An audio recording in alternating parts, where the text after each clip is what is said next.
Hello guys, how's it going? My name is Dalaran, and in today's video we'll be going over everything that you guys should know for the Season 4 Mythic Plus update for patch 8.3. With the next new patch, Blizzard is continuing to add a seasonal affix as the very last affix for the very last patch of Battle for Azeroth.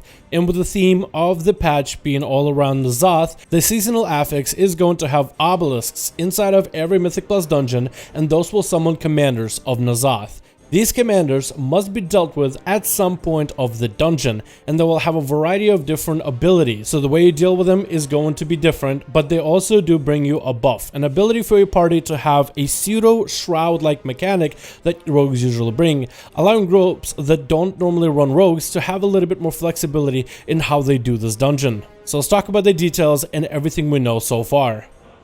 So the new affix isn't going to throw in any curveballs in order to make the certain trash bags of every dungeon you know and love so far any harder. This is good in my opinion because it changes up the playstyle. Instead of having to make the trash bags we regularly see any harder, in some weeks they're harder than others, which gives a little bit of this variety. Instead, we're going to go into a different phase and having a mini boss fight. There's going to be 4 different lieutenants that Azeroth is going to be employing inside of the dungeon, and they are going to be accessible by interacting with spires that take you into their world.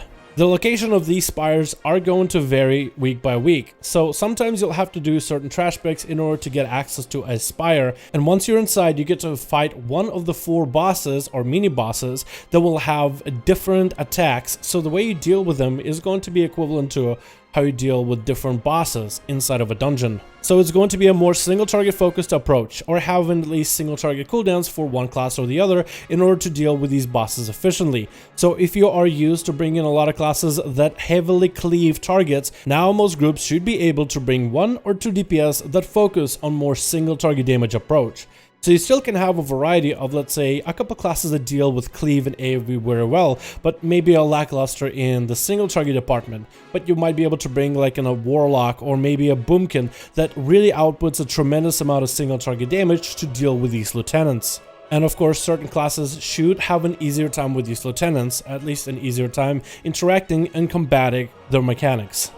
Speaking about some of these lieutenants, there are 2 that are very noticeable in terms of just the impact they're gonna have. One of them is right now coined as the Tank Buster of Doom. It is called the Tank Lieutenant, and he'll be casting Spirit Breaker. This ability is going to obliterate your tanks, as it's going to do an insane amounts of damage, and this ability is cast about every 10 seconds, so it's going to be very important for the DPS to take out this lieutenant as soon as possible.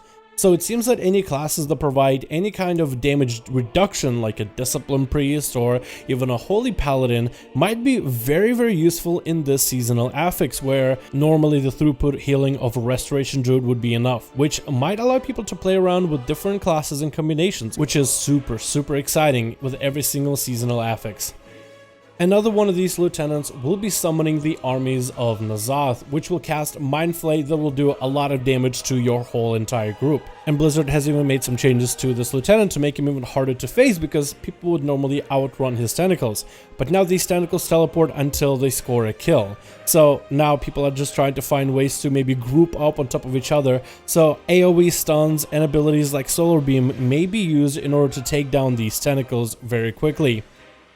What I like about this is the creative ways that people are trying to figure out how to deal with these bosses right now, and how they all do seem to have different themes that will test your entire party.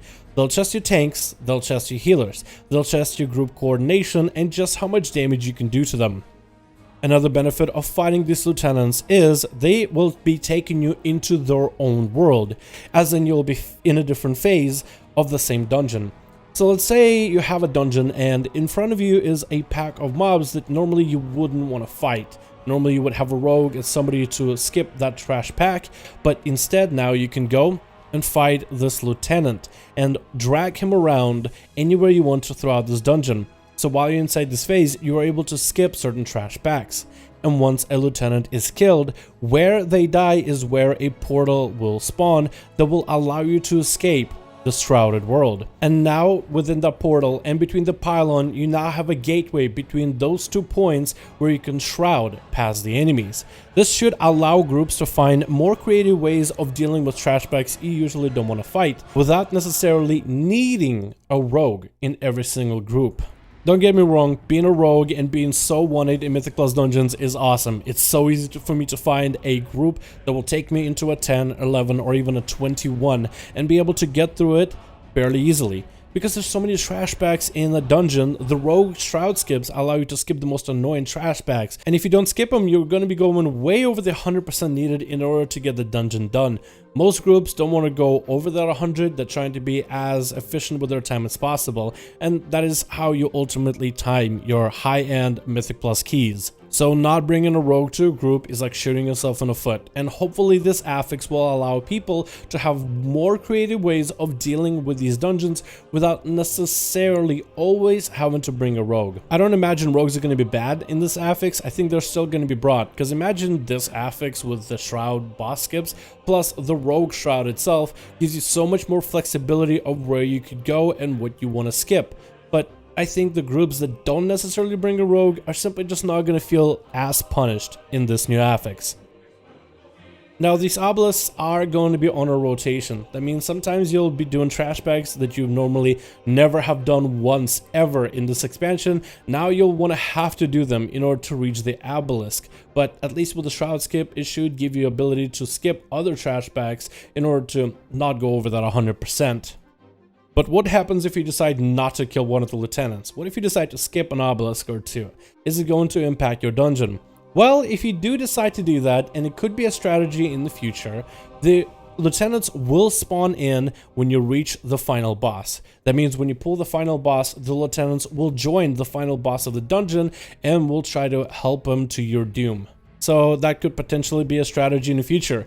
Maybe one of these lieutenants is really not all that threatening, and maybe pulling that together with the last boss of Freehold, Harlan Sweetie, could be a legitimate strategy, since Harlan doesn't really do a lot. I mean, the cannons are annoying to deal with, but you probably could cleave him down together with the lieutenants if lieutenants don't have too crazy of mechanics that don't wipe your group.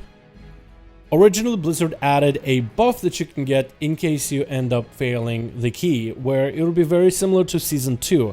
You would get a Bon Samdi buff, but instead this would be like a Nazoth Corruptor buff, where your character would be empowered, do 20% more damage and healing, and would reset your Bloodlust. But Blizzard decided recently to remove that buff from the PTR, and I'm really hoping that they reconsider adding it back in the game. There's a good reason why they removed it, and it's probably because of Radar IO, and there's a good chance Radar IO is going to inflate, because people will be able to complete dungeons that they normally wouldn't be able to do by themselves. Meaning people will dive into dungeons as high of a level as 26, 27, and maybe even up to 30, and just finish the dungeon and get a ridiculous amount of score on it. But I think a lot of you general community would agree that this buff was awesome. Let's say you ended up doing a dungeon and something went terribly wrong. Maybe somebody DC'd from the dungeon. Maybe somebody decided to bail, but you and your group of friends still wanted to finish it. And this buff provided you the ability to at least finish the dungeon.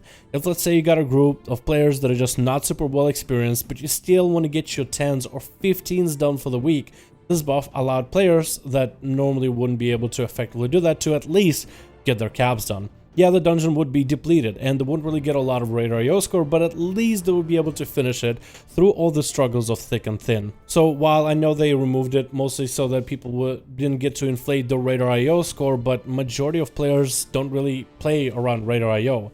Majority of players that dive into Mythic Plus keys just want to get some keys done.